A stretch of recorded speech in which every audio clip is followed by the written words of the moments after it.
So on the one hand, it can be seen as the latest stage in an ongoing process, a process that perhaps doesn't get as well reported or as frequently reported as it should be, going back to South Ossetia and Abkhazia, to Crimea, and now to Donetsk and Luhansk. And yet, on the other hand, it feels like a distinct and specific escalation. Does the truth lie somewhere between those two descriptions? This is part of a process. You're absolutely right there. And the problem is that Putin keeps telling us who he is. Yes. And far too many Western leaders keep saying, well, no, I don't think he means it really.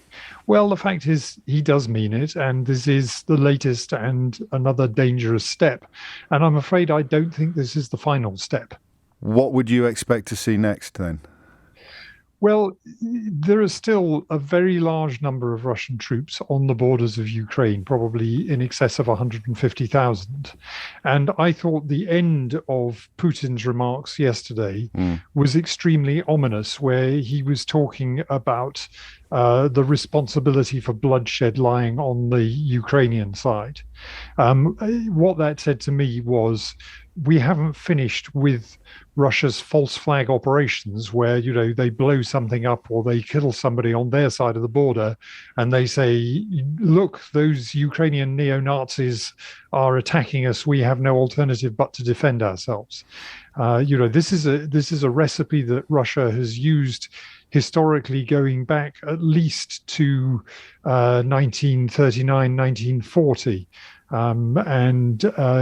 So it would be nothing new. It would be entirely expected. And I think Kiev is still in a very, very dangerous position. Gosh. The blatancy is new, though, with technology and particularly with open source reporting. The absurdity of these false flag operations is a lot more quickly and clearly established than it ever would have been in the 30s or the 40s.